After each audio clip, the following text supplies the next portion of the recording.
Las opiniones y comentarios vertidos en este programa no son responsabilidad de TV Azteca, sino de quien los emite.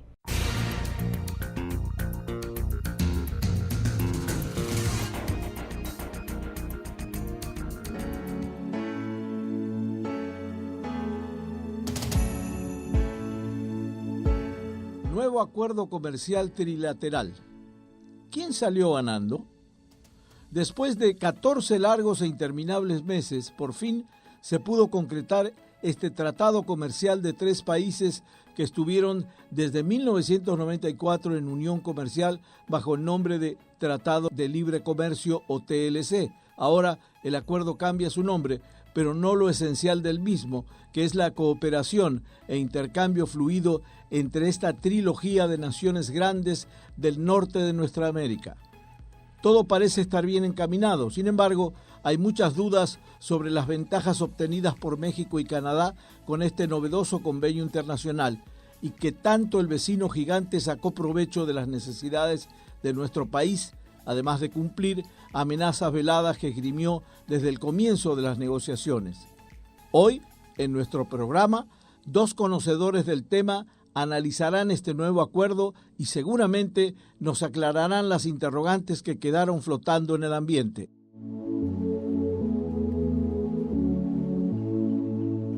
Buenas noches y bienvenidos a un nuevo programa donde pondremos aquí, sobre la mesa, un tema de interés general. Y vaya que el de hoy lo es, porque hemos estado en los últimos días bombardeados con este tipo de noticias sobre el nuevo acuerdo trilateral.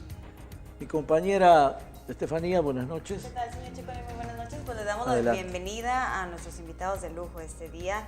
Se encuentra con nosotros Octavio de la Torre, él es presidente de TLC Asociados y vicepresidente de la Coordinación Nacional Síndicos del Contribuyente.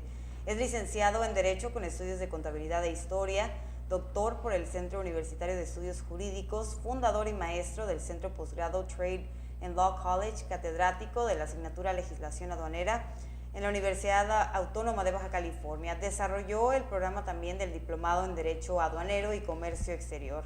Cuenta con diversas publicaciones, incluido el libro titulado Acción de Nulidad de Juicio Concluido. También nos acompaña el maestro Ricardo Méndez Castro, él es socio director de Trade and Law College y líder de consultoría en TLC Asociados. Es licenciado en Comercio Exterior y Aduanas por el Tecnológico de Baja California y en Derecho por la Universidad Humanitas. Maestro también en Derecho Fiscal por la Universidad Iberoamericana. Cuenta con la especialidad en Asesoría de Cumplimiento Legal y Operación Aduanera. Catedrático de materias especializadas en materia aduanera y de comercio exterior a nivel licenciaturas y maestría en diversas universidades del país. Autor del libro Contribuciones al Comercio Exterior y manual práctico técnico para la elaboración de pedimento aduanal. Muy buenas noches y bienvenidos los dos. Gracias por acompañarnos. Buenas noches. Les reitero el agradecimiento a los dos y qué bueno que están con nosotros. Voy a empezar el programa con una pregunta básica, pero que nos hemos hecho todos, ¿no? Y sobre todo los que no somos expertos en el tema.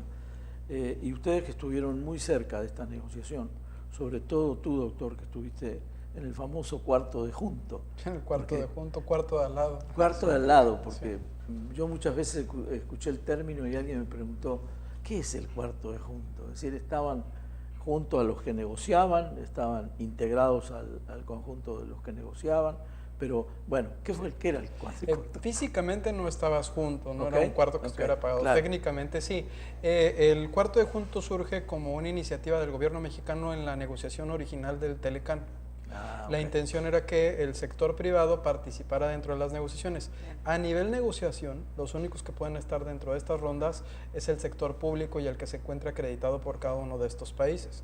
Las negociaciones en sí se dan entre el Ministerio de Comercio de Canadá, el Ministerio de Comercio de Estados Unidos y la Secretaría de Economía de México a nivel negociadores.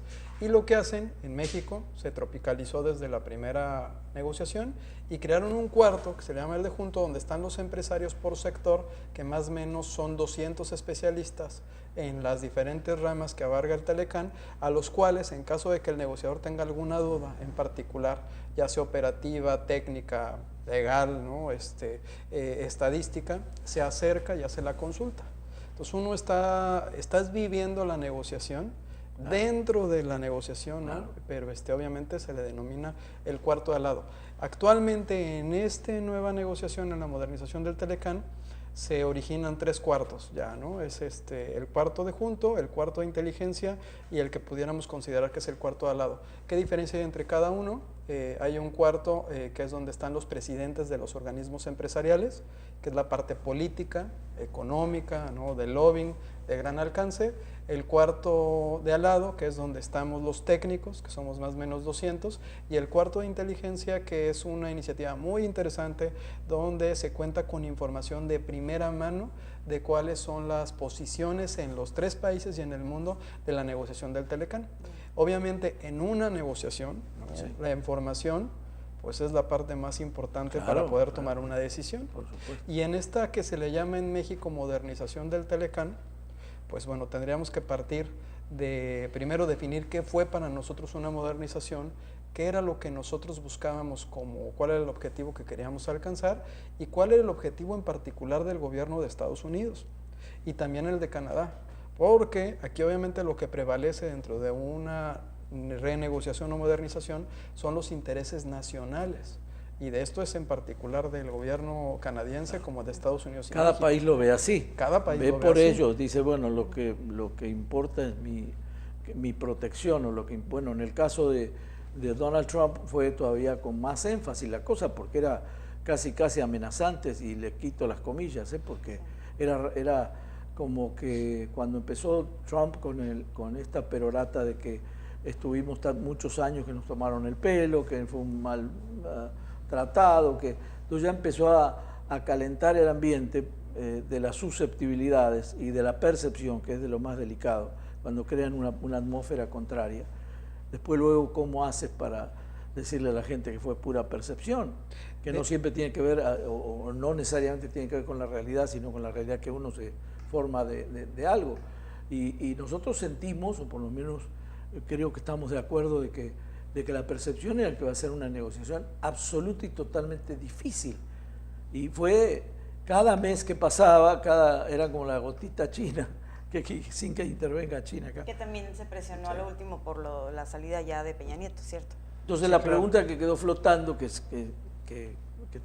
se las hago, es ¿por qué se demoró tanto esta negociación? Sí, en el entendido que sabíamos que era complicada, ¿no? Pero ¿por qué se demoró fíjate tanto? que yo creo que es una condición, es una situación de percepción. Okay. Porque en principio, tú lo acabas de decir, efectivamente Donald Trump desde la campaña establece que es el peor acuerdo que Estados Unidos ha firmado, ¿no?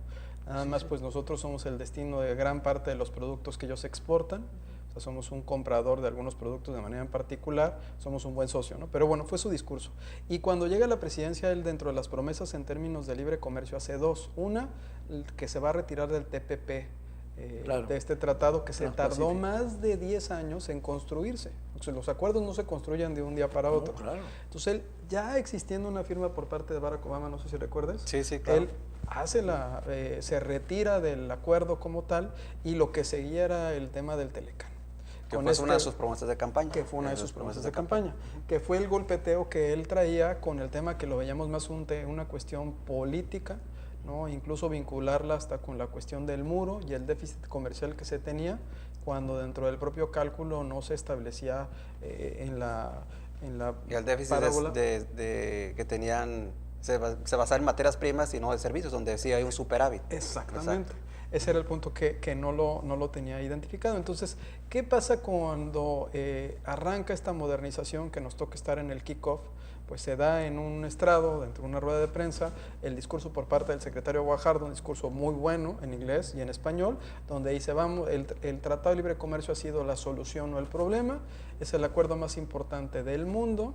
Este acuerdo requiere forzosamente una modernización, porque hay disciplinas que no se han incorporado porque tiene 23 años. Viene la ministra de Comercio Exterior de Canadá, está Cristina, y lo hace en español, en inglés y en francés, y ella dice, efectivamente, es el mejor acuerdo del mundo, repite, ¿no? Dice, hay que incorporar dentro de las disciplinas a las minorías, a los temas de género y a las micro, pequeñas y medianas empresas. Claro. Obviamente pensando en un tratado de última generación y progresista. Y viene el cierre por parte de Robert Lighthizer. Y Robert Lighthizer, si tú lo quieres checar, dice, señores, este tratado no ha cumplido con su propósito de generar riqueza a los pueblos de Norteamérica. Es un tratado que no requiere una modernización, sino una negociación completa.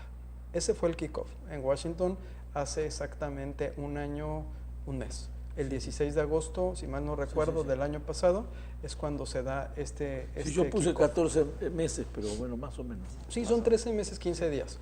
Entonces, arrancas tú una modernización o negociación de un acuerdo en el cual, pues obviamente, si te das cuenta, las posiciones un tanto se encontraban contaminadas por cuestiones políticas y por una promesa de campaña, y otro tanto también, si tú veías cómo estaba configurado el área de comercio de Estados Unidos, pues tú podías identificar que había parte de algunos muy buenos asesores de los acereros, ¿no? De los empresarios del norte de Estados Unidos, sí, de esta zona que le llaman el cinturón del óxido, que tiene que ver con toda esta industria pesada norteamericana que ha sido emblemática en el ramo automotriz, y podías también identificar cuál iba a ser la tendencia, porque ya en algún momento habían participado, sobre todo en algunos gobiernos que habían tenido una tendencia anglosajona proteccionista. Claro. ¿Sí? Entonces esa era la lectura con la que tú arrancabas esta modernización del Telecán, ¿no? Con un gol en contra. Pues tenías unos 3 o 4 goles en contra. Claro. Entonces ahí es donde tú pudieras reflexionar. Es una modernización de un acuerdo que no pide México modernizar, que no pide Canadá modernizar. Si era necesario que se incluyeran algunos capítulos adicionales, ahorita les podemos decir cuáles son nuevos, pero no era la intención por parte de México. Entonces México, dentro de esta negociación, yo creo que como cualquiera, pues la posición era de no perder el camino que ya se había logrado con la negociación original. Claro. O sea, lo primero era buscar mantener las posiciones. Y dentro de las propias negociaciones hay tácticas en las cuales, pues, lo que estaban esperando también era que el gobierno de Norteamérica y los negociadores de Estados Unidos aventaran las cartas de cuáles eran las peticiones o los conceptos que tenían. Aquí había un antecedente, José y Estefanía, no me dejas mentir, que ya habían existido mesas de negociación durante los últimos 5 años con Estados Unidos para construir el TPP. Entonces los negociadores se conocen a nivel técnico, ¿no? Y ya habían tenido una serie de reuniones, y si te das cuenta, la configuración del acuerdo, del tratado, que ahorita nos podrá platicar Ricardo, tiene algunas similitudes con este TPP que finalmente Estados Unidos no... O sea, hubo un aprovechamiento ahí del trabajo que se había hecho para el TPP, o por lo menos... Esperábamos que hubiera un aprovechamiento de ese trabajo, pero también había un discurso en el cual pues no podían aceptar que se iba a utilizar el texto del TPP, porque el propio presidente Trump había dicho que ese TPP no era bueno y se acababa de salir. Claro, ¿no? Claro. Pero finalmente eran tus textos más recientes en cuanto a una modernización de este Tratado de Libre Comercio con Estados Unidos y con Canadá, que podías utilizar como una herramienta necesaria para acercar las diferencias. Sí. Claro. Y hay una serie de puntos dentro de la propia negociación a nivel conceptual que se dan en las primeras rondas que podían tenernos en posiciones distintas o muy separadas. Los extremos,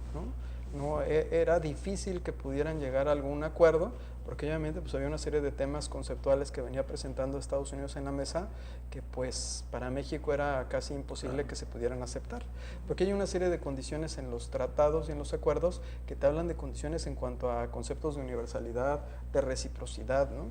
De progresividad, ¿no? Sí, de progresividad. Que de hecho Estados Unidos lo que había hecho previamente, hacer un estudio, ¿sí? En el 2017 hace un estudio que lo ha venido haciendo año con año, en donde él explica cuáles son las barreras al comercio que tiene con todos los países. Entonces lo hace el conocimiento, y por lo menos ellos ya habían puesto las cartas sobre la mesa sobre cuáles eran los temas de importancia. Correcto. En el caso de México, bueno, pues lo que hace es analizar y decir sobre estos temas vamos a trabajar, ¿no? ¿Estás de acuerdo que estaba ya muy cantado lo que Estados Unidos estaba buscando negociar y modificar y mejorar dentro del acuerdo derivado de esta investigación? Exacto. Si tú te vas a ese documento, que aparte es público, en ese documento podrás encontrar muchas de las situaciones que se terminaron formalizando o contemplando dentro de la negociación. Y ahora, cuando decías el punto de que había sido mucho tiempo, yo decía que era un tema de percepción, claro, porque las modernizaciones de los acuerdos y de los tratados son generalmente superiores a 2 años. O sea, la experiencia la podemos tener. México tiene, acuérdate, suscritos más de 13 tratados con 46 países al día de hoy. Lo que ha construido en esta plataforma de acceso a mercados es un acceso a más del 70% del PIB del mundo, con un mercado de consumo de más de 1.600 millones de posibles consumidores, con todos estos acuerdos, incluido el TPP, que se termina modificando el TPP-11, que aunque se sale Estados Unidos, México dice sí voy. Entonces el tiempo de las rondas de negociación, porque primero la meta era cerrar antes de diciembre, no sé si recuerden. Sí. Entonces las negociaciones eran extenuantes. Se apuró la cosa, pero no. Sí. Eran extenuantes, estaba semana y media en rondas de negociación de 24 horas y regresaba semana y media o una semana a tu país a hacer consultas a sectores. Y otra vez, y así te aventaste, si mal no recuerdo, alrededor de 8 rondas. Claro. Llega un momento en el que se da como una fecha de corte, que es para el 17 de mayo, que tenía que ver más con una agenda política en Estados Unidos, en donde se genera una serie de ronda que es permanente, de diciembre en adelante. Sí, ¿no? Sí. Y esta ronda permanente pues, nos lleva a que no se termina cerrando porque los países no logran cerrar las brechas en las diferencias que tenían. Esto nos lleva a que se enfríe un poco, o sea, a lo mejor técnicamente mantenían la comunicación los negociadores, creo que eso nunca se pierde, pero políticamente se enfría porque venían las elecciones de julio en México. Y pues gana la aplanadora y el tsunami de Morena. Sí, claro. Y hay un mensaje muy importante en el concierto de libre comercio, el que existiera un acercamiento. Primero, el reconocimiento de los 3 precandidatos al candidato electo casi en horas de que se cerraran las elecciones. Es un buen mensaje. Después de ese mensaje, el que el propio presidente electo definiera un equipo negociador paralelo para apoyar al Telecán, mandando un mensaje distinto del que las personas podían empezar a pensar o los inversionistas. Y ayudaron. Entonces, nombran a Jesús Seade. Jesús Seade es el gurú del comercio exterior, es un académico que lo traen de Hong Kong. Y es alguien que es de las máximas autoridades en términos de negociación y que te permite que Jesús Seade se incorpore, que también es bien recibido por el equipo negociador mexicano. Entonces como que el ego, el ego se baja y se hace un equipo pensando en el interés nacional. Y dentro del interés nacional, cuando se incorpora, él forma parte de una serie de contrapropuestas, por lo menos una, que genera que se destraben y que caigan en dominó otras tantas. Incluso es reconocido por el propio secretario Videgaray y de Alfonso Guajardo como una pieza clave dentro de la modernización, porque también dando un mensaje muy importante para el gobierno de Norteamérica y de Canadá, que el presidente electo iba a apoyar la modernización del Telecán, ¿no?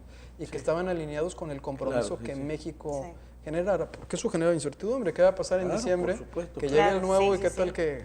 Bueno, estuvo bien, eso es fantástico. Finalmente, pues eso es lo que nos lleva a que se dé el anuncio, primero, entre México y Estados Unidos, de un acuerdo en principio, ¿no? Déjame hacer una pregunta al maestro. Según los analistas de materia económica, después que se firma, o ya se firma el nuevo acuerdo, o bueno, se acuerda más bien, todavía no hay una firma definitiva, muchos analistas dicen que Trump se salió con las suyas. Es decir, lo leí en varias columnas eso. Y la pregunta es que le quiero hacer a ustedes, ¿se salió con la suya o la negociación fue buena? Pues al final del día es una negociación en donde de alguna forma hay ciertos beneficios que para México, ¿sí? Y que pone sobre la balanza para decir, sabes que en esos otros a lo mejor no me interesa tanto y también otro país, con el caso de Canadá, también a lo mejor interviene. Sin embargo, en el caso de México en particular, lo que vemos así el panorama general, pues es que hay muchos beneficios y que la parte yo creo que trascendental aquí es que se establece una cláusula que podemos decir evergreen, donde va a estar siendo revisado el tratado cada 6 años, aunque tiene un periodo de vigencia 16 que se pueden prorrogar. Y a mí la parte muy interesante es que se empezaron a crear comités. Entonces, ¿qué quiere decir eso? Que no habíamos visto en el otro tratado, que va a haber comités de ciertos capítulos en donde las partes, en un momento dado, si no a lo mejor si no están de acuerdo o ven que no es benéfico, esos esos integrantes de esos comités pueden realizar modificaciones. O sea, es una parte importante también que tiene que ver con el tratado, de que en el caso del Telecán ha tenido varias modificaciones.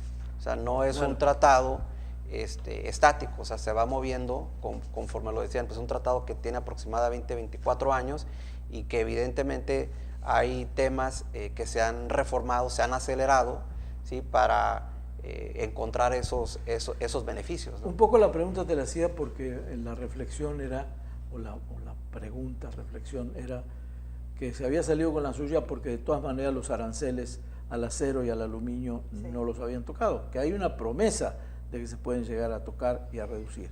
Pero cuando hablaban de salirse con la suya, que al final los aranceles quedaron aplicados, según están las negociaciones. Porque esa parte se supone que ya está implementada y deriva de un estudio, de un análisis que se le conoce como la norma 252, ¿no? 232. En ese sentido, lo que podemos ver es que en realidad pues el tratado que está en proyecto de firma, pues todavía no ha entrado en vigor. O sea, va a pasar por un proceso que es la firma, la rectificación por parte del Senado, hasta que posteriormente ya se publique en el Diario Oficial de la Federación. Entonces, ¿hay esperanza de que se quiten los aranceles? Ahí, por ejemplo, la forma en la que se termina negociando incluso en cuanto al empleo que se le tiene que dar al acero y al aluminio de la región en la regla de origen para el sector automotriz, pues te lleva a pensar que no es necesario que se mantenga la medida de la 232 en cuanto a sus dos socios comerciales, ¿no? En este caso México y Canadá.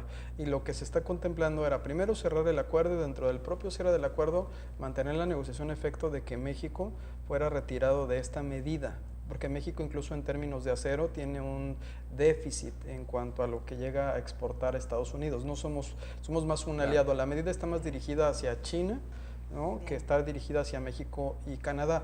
Ahora, México, tú recuerda que en México impone unas medidas que se las consideran retaliatorias, que tiene que ver que incluso están bajo el supuesto del propio NAFTA, del Telecán actualmente, en el cual impone una serie de cuotas también a varios productos de Estados Unidos que se identifican de acuerdo primero a que no afectaran la canasta básica mexicana y aparte que fueran productos de los cuales nosotros fuéramos un alto consumidor, pero que el estado que nos vendiera, me refiero de Norteamérica, fuera un estado que fuera republicano, con la intención de que se erosionara la base política de apoyo para las próximas elecciones en Estados Unidos.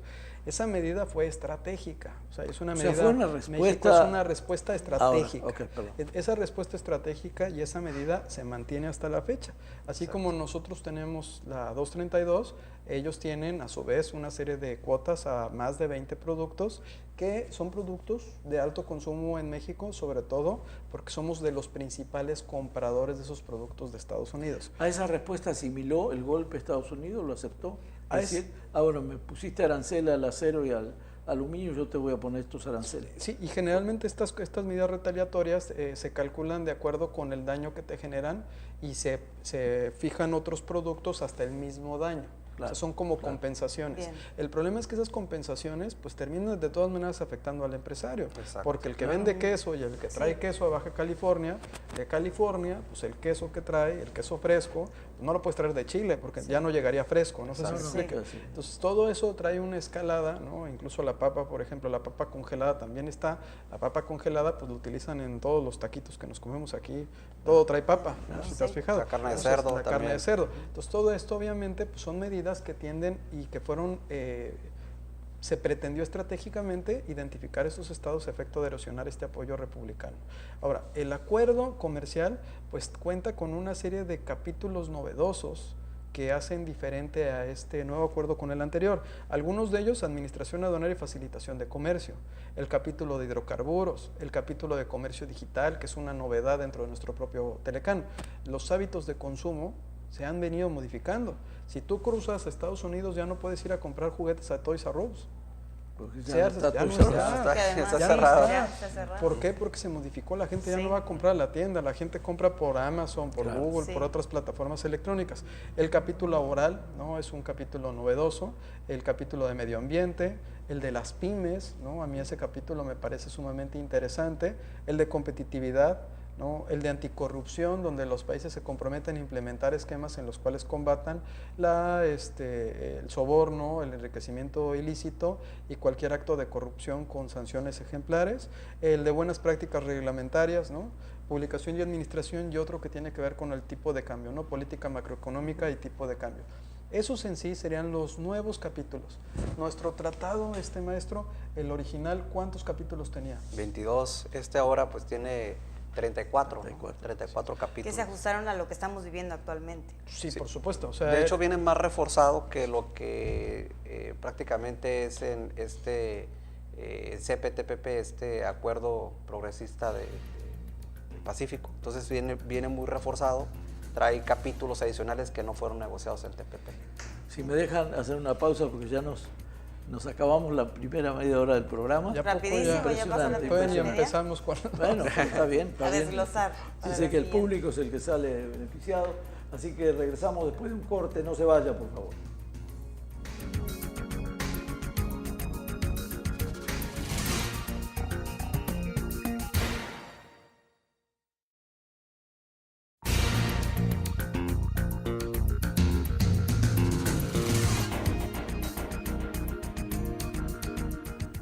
Bueno, ya estamos de vuelta en Sobre la Mesa, como siempre.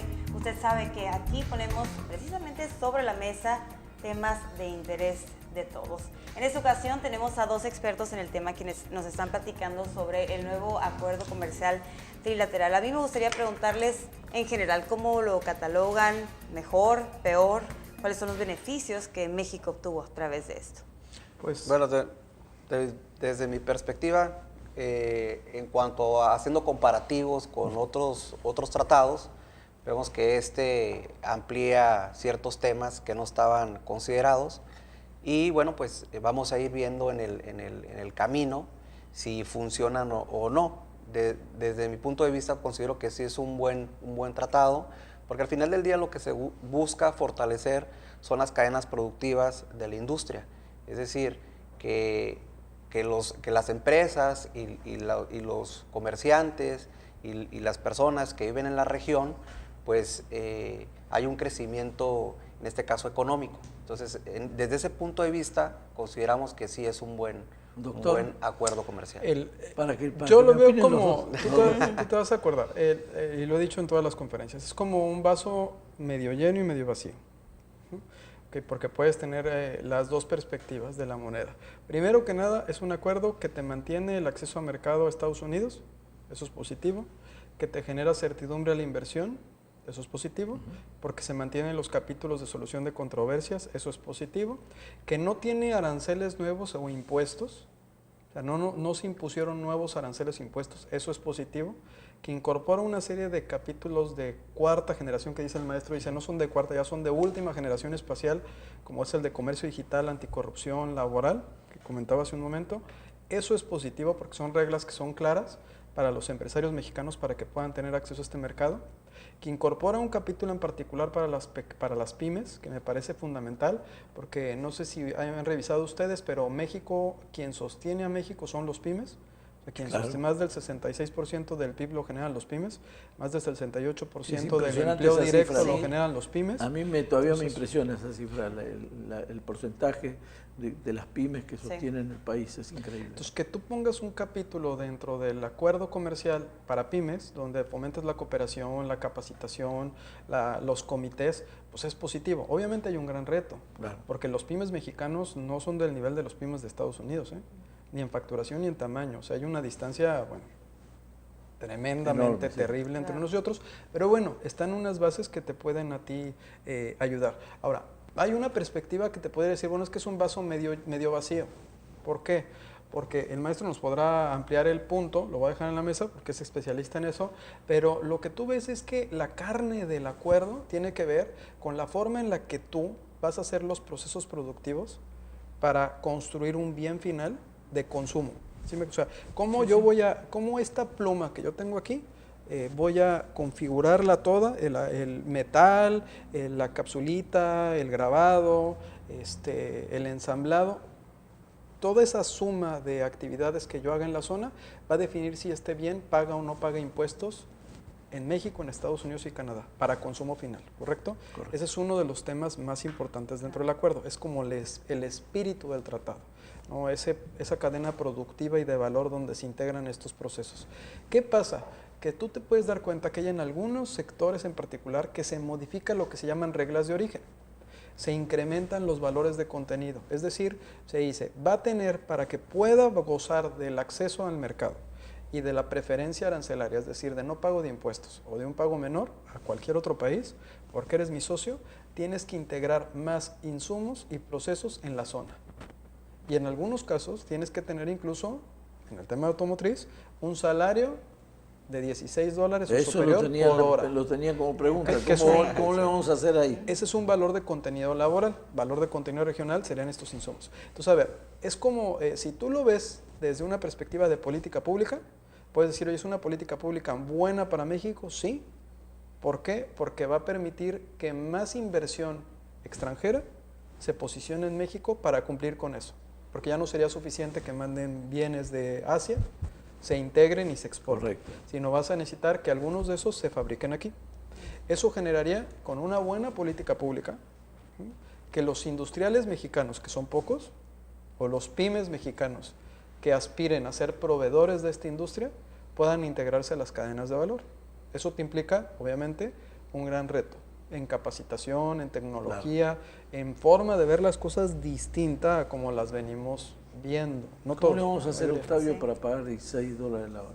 $16.50 la hora. Ok, es dentro de la Porque regla. hasta los diputados se van a ir a trabajar a las plantas de madera. Porque a No, 16.50 No creo. Bueno, ahora que les bajen el sueldo puede ser que No, sí. esa parte es interesante Sí, pero porque por- esos $16 Sí, no es significa, así, pero- sí, no es así, significa que dentro del contenido Pero si les van regional, a bajar el sueldo, entonces van Ah, a eso sí, tener- No, eso sí. eso sí. Eso sí, eso sí. Pero- Pero $16.50 la hora, eso quería que me...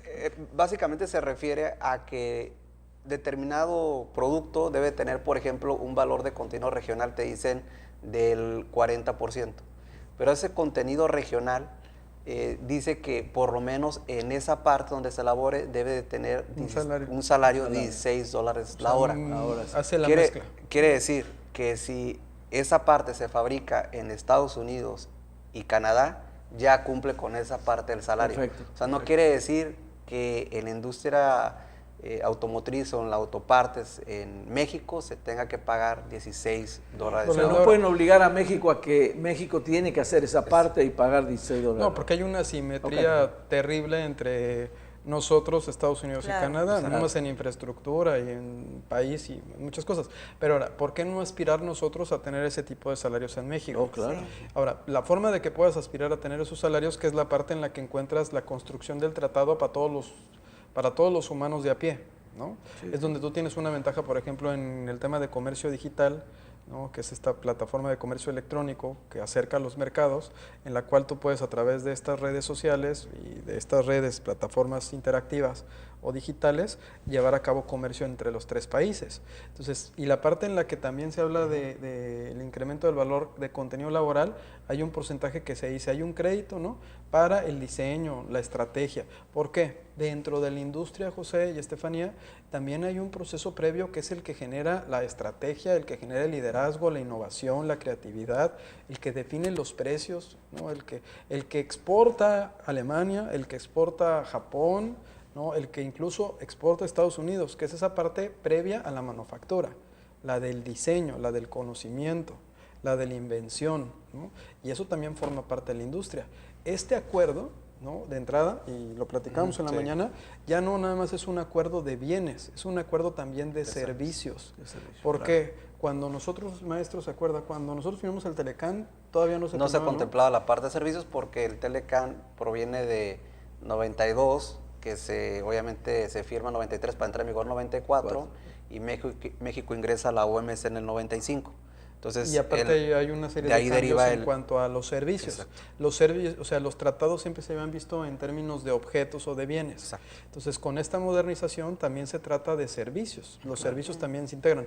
Hay un capítulo de comercio transfronterizo de servicios que me parece sumamente interesante y provechoso, que por ejemplo lo impulsamos mucho en Baja California y nos ayudó el gobierno del estado, pero también hay que presumir lo bueno. Claro. El gobierno del por supuesto, estado, sí, el secretario de Turismo nos hizo una exposición y nos presentó presentó el proyecto de turismo médico que en el estado representa un crecimiento sostenido del 7% del PIB del estado.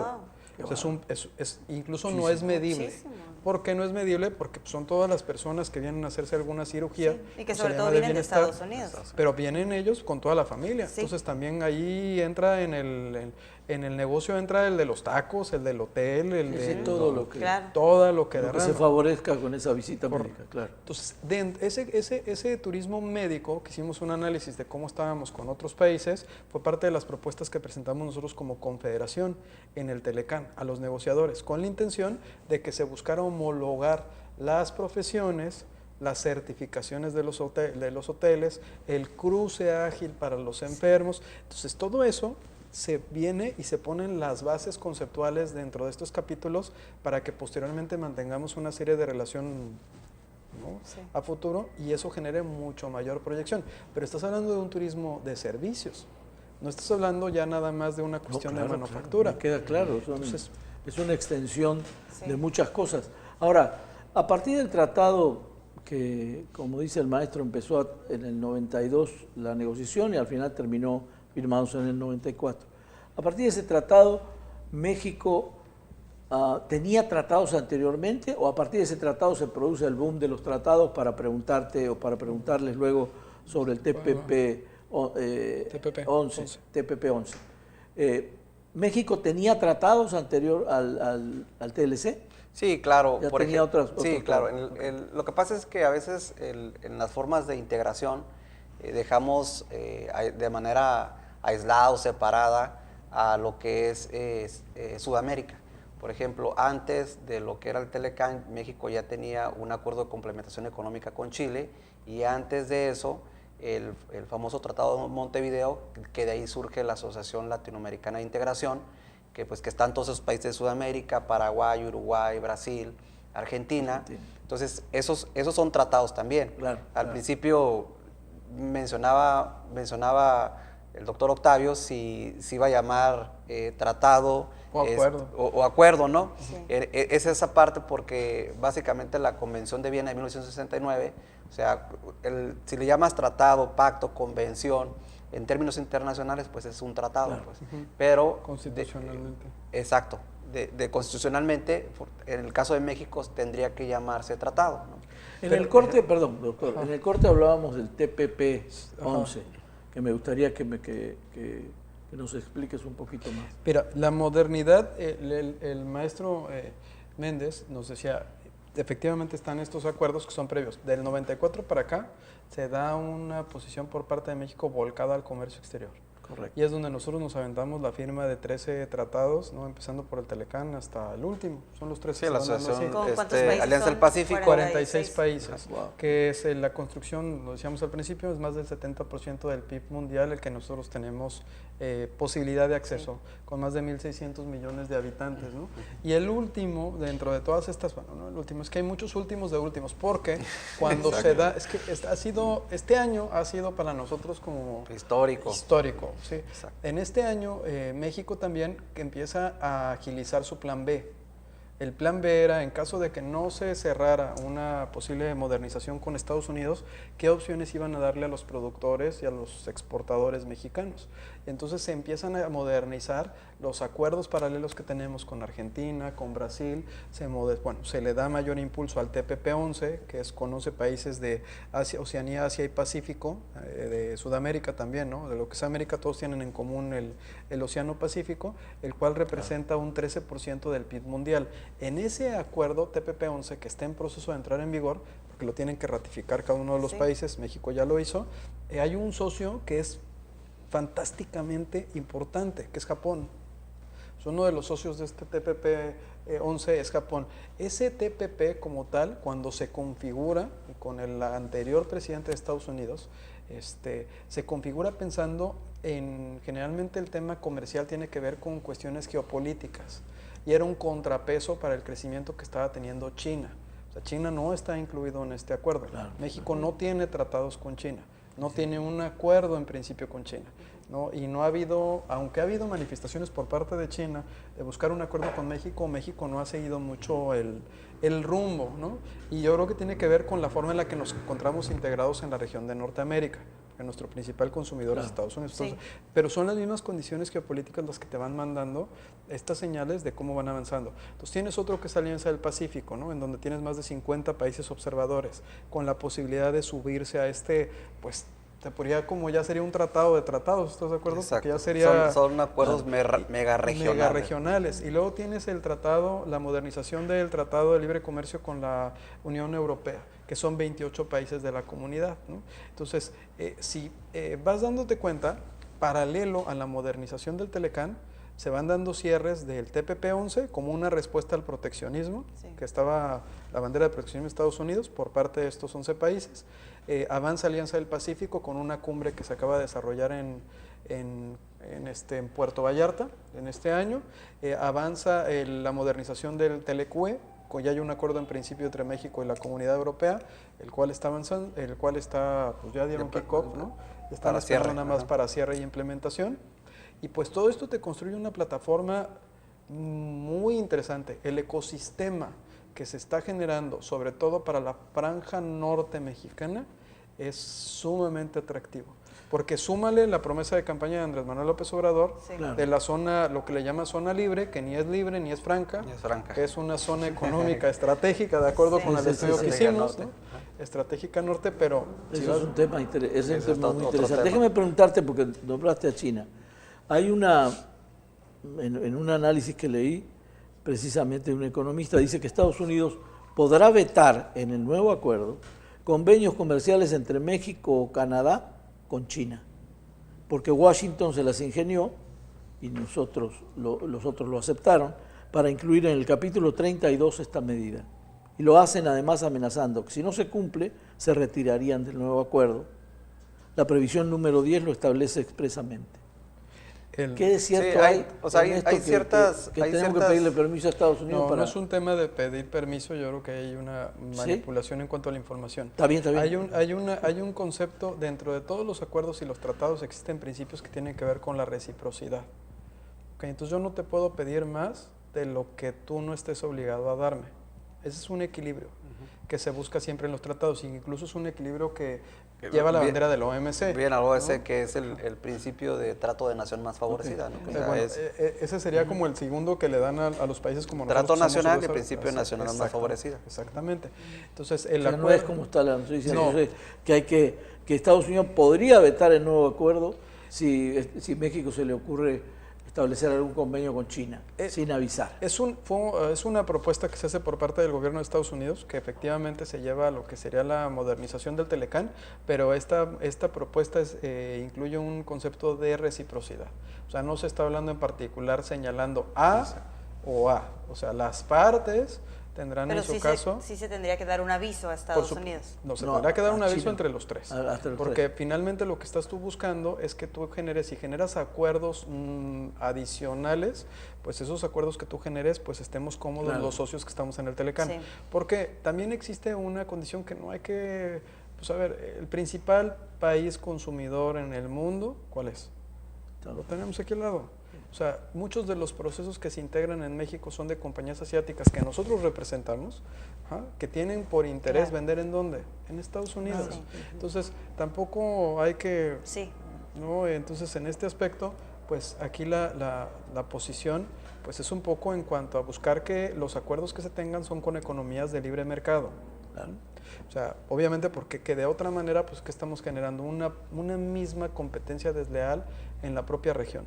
Por eso el tema de la construcción de las reglas de origen con este incremento, lo que está generando actualmente es que ya existe interés de inversión extranjera de posicionarse en la frontera o de posicionarse en México en la ruta de Nazco, la ruta del maíz, donde está el Bajío, Aguascalientes, San Luis Potosí, Guanajuato, que han hecho un excelente trabajo. Sobre todo en infraestructura y con proyectos a mucho tiempo, y lo que está pasando es que están volteando de nueva cuenta parte de esas industrias para venirse a posicionar aquí, porque ya se dieron cuenta con el texto que ya está publicado, que ya está en la página del USTR, ya está en la página de la Secretaría de Economía, ya se dieron cuenta que para poder exportar, ejemplo, las teles, ya no va a ser suficiente nada más ensamblar circuitos. O sea, ya te requiere, ya te va a requerir que en su caso tengas otro tipo de proceso productivo aquí, en el cual vas a generar que se venga más proveeduría, que nos va a dar mayor mano de obra, o en su defecto, que sería lo que a mí me gustaría, que pues que nosotros empecemos a hacer esa proveeduría, ¿no? O sea, que como mexicanos nos incorporemos, que sería lo ideal. Claro. Sí. Déjenme preguntarles algo porque nos come el tiempo con la sabiduría de ustedes. El 6 de noviembre hay elecciones en los Estados Unidos. Según las encuestas, perderían los republicanos la mayoría en el Congreso. ¿Esto haría peligrar el acuerdo de alguna manera? ¿O no tiene nada que ver? ¿O el acuerdo sigue derecho, aunque se va a firmar el 29 de noviembre y el 6 son las elecciones y puede venir un cambio? ¿Puede peligrar el acuerdo? Es una pregunta. Mira, en el caso de México no sucedió eso. O sea, todos... está bien. Todos pensábamos que, no, pues si hay cambio de forma de gobierno, bueno, pues a lo mejor iba a haber un impacto, pero no es así, se ratifica. Entonces puede ser que suceda lo mismo por el lado de Estados Unidos. Es una posibilidad, claro. Se aceleró la negociación para el 17 de mayo para evitar esa fecha. Esa fue la primera fecha de corte. Sí. No se logró. Entonces hubo una serie de condiciones dentro de la propia negociación que se acercaron, que por ejemplo tenían que ver con la industria automotriz, las reglas de origen, ¿no? Con el tema de la protección a la inversión, ¿no? La solución de disputas, los temas de energía, propiedad intelectual, el tema laboral, el comercio, el tema agrícola, la cláusula de terminación. Todo eso fue lo que se pudo resolver después de ese 17. Entonces el acuerdo, dentro del propio acuerdo hay condiciones que siempre van a ser, porque siempre se habla de un win-win-win, ¿no? Sí. O sea, desde los fenicios se estableció que uno gana y otro pierde. Sí. O sea, no existe lo ese que te iba a decir, término. suena hermoso el win-win-win. Pero no funciona. Hay cosas en las que ganas, por supuesto, pero hay otras cosas en las que cedes porque es una negociación. Es hasta como en pareja. Si no, uno con la esposa, pues negocia, y en unas pierdes, para que te dejen ir a jugar dominó, pues a lo mejor tienes que soltar la tarjeta, ¿no? Entonces, 80-20, parejo. Sí, parejo. 80 para la mujer y 20 para nosotros. Eso se Entonces, entiende. en ese concepto, José y Estefanía, la negociación en términos generales, pues bueno, pues requirió ese detalle quirúrgico y por lo menos a nivel empresarial, el mensaje ha sido bien recibido en cuanto al anuncio de México y después la suma de Canadá, y a nivel empresarial siempre hubo un poco de, incluso en Estados Unidos a lo mejor hasta molestia, porque tampoco podemos negar que el 49% de la inversión extranjera que tenemos en México es de Estados Unidos. Claro. Y que gran parte de los productos que ellos consumen en Estados Unidos se fabrican en México o tienen una relación entre México y Estados Unidos. ¿Ustedes creen que va a fluir, que no va a haber problema? Yo espero que fluya, que no tenga ningún problema, ¿no? En su caso, en Estados Unidos, pues los procesos son sumamente rigurosos, y en el caso de México tan se está buscando fluir que antes de que se ratificara ya se le entregó, el mismo domingo se lo entregan al presidente del Senado para que inicien un estudio, porque el estudio en principio se tendría que dar una vez que el presidente lo firme, ¿no? O el secretario lo firme. O sea, aquí como que nos adelantamos un poquito a la tarea, ¿no? Porque pues la idea es que si arranquemos. Ya perdí una apuesta, ¿no? Porque yo apostaba que después de las elecciones en Quebec iban a dar el anuncio de que Canadá entraba, y lo dieron un día antes, pero mi apuesta está en que estaría entrando en vigor este acuerdo en junio del próximo año o hasta enero del 2020. Esa es mi apuesta. Y mientras tanto, Octavio, ¿qué pasa? ¿Sigue igual? Sigue el cambio, no se mueve. Telecán. Es Telecán. Continúa el Telecán. Ahora, ¿qué pasa con el nuevo gobierno y las ideologías que se espera que se vislumbran? Por eso el mensaje que dio el nuevo gobierno con la inclusión de Jesús Seade, de este negociador por parte del presidente López Obrador, es un mensaje positivo. Es una persona conocedora del tema, es una persona que impulsa el libre comercio, y es un mensaje que va muy enfocado a mantener el acuerdo. O sea, el acuerdo forma parte de uno de los pilares de la economía nacional. Claro. Entonces, hoy nada más por el mercado de consumo y por cómo tenemos integradas las cadenas. Aquí el reto va a ser cómo aprovechamos los obstáculos que pudieran haber en el acuerdo para generar nuestras condiciones de competitividad, pero también cómo exploramos nuevos mercados, porque están. Los 1.600 millones de habitantes están ahí.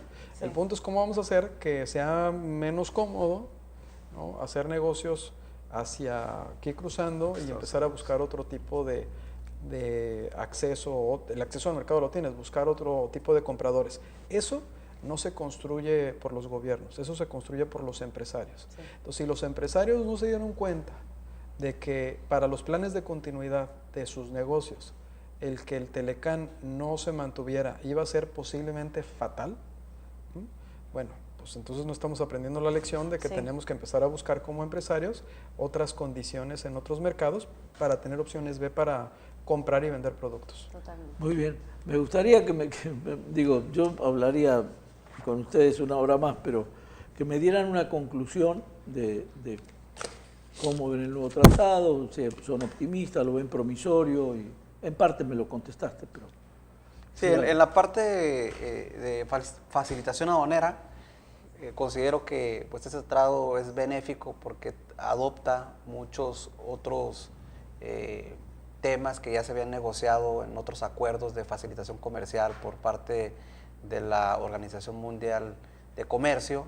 Entonces, en ese sentido, se fortalece toda la parte que viene en este otro acuerdo megaregional que es el CPTPP. Entonces, para mí, ahorita como quedó, pues prácticamente se considera benéfico para nuestro país, ¿no? Claudio. A mí me parece que es positivo porque de entrada la negociación no la pidió México, ¿no? Fue una negociación en principio a la defensiva, que se logró mantener el estado o las condiciones que se tenían del acuerdo original, que hay una serie de capítulos novedosos que nos pueden incentivar lo que mejor hacen los mexicanos, que es la innovación y la creatividad, y que el reto en México va a estar más enfocado en las políticas públicas y la inversión nacional que se pueda generar en sectores especiales. Y ahí el tema va a estar más vinculado con que nosotros, que ya estamos muy diagnosticados, porque ya sabemos de qué estamos enfermos cada uno de los estados, identifiquemos cuáles son nuestras fortalezas y establezcamos una serie de condiciones y políticas que impulsen la vocación estratégica de estos estados vinculado con este acuerdo. Entonces esto es una combinación. El terreno y la cancha está, las reglas del juego se encuentran, el terreno está plano, ¿no? Tiene las porterías, los jugadores somos nosotros los empresarios, claro, que somos los que movemos el PIB, y aquí es donde tenemos que ver con nuestro gobierno qué condiciones adicionales de infraestructura, de logística, de investigación, de innovación, de ciencia, son las que se van a incorporar para ser el país que debemos de tener, porque es un acuerdo de primera, y para ello necesitamos un país de primera. Muy bien. ¿Tienen algún donde la gente, porque se van a despertar muchas dudas y a lo mejor los quieren consultar o quieren entrar a la página de ustedes? Sí, que nos consulten en Facebook, en TLC Asociados, también en Instagram, en el correo de tlc@tlcasociados.com.mx o directamente al doctor octavio@tlcasociados.com.mx. O con Ricardo, que es ricardo@tlcasociados.com.mx, en Facebook, @tlcasociados, en Twitter, @tlcasociados, y hay una página maravillosa que la presumo mucho porque trae videos y caricaturas, tenemos nuestros avatars para hacer, traducimos lo complicado de las leyes en algo útil para los negocios, qué bien. Entonces tratamos del lenguaje hacia otro, que es en www.tlcasociados.com.mx. Entonces ahí podrán encontrar estos boletines que son bilingües y también pueden encontrar videos y bueno, hay una serie de cosas muy interesantes que venimos construyendo ad hoc con la época en la que nos encontramos. Muy bien, les agradezco infinitamente, o les agradecemos la presencia y hemos aprendido mucho más, nos faltaría tiempo, muchísimo. Yo sé que el doctor se quedó con ganas de seguirle, pero lamentablemente no podemos. No, estaría increíble. Compañera, usted despide el programa. Así es, muchísimas gracias a ustedes dos por las aportaciones que trajeron aquí sobre la mesa. Y bueno, usted, como siempre decimos, es el más beneficiado. Espero que haya sido de su agrado este programa y los esperamos en la próxima emisión de Sobre la Mesa, como cada domingo.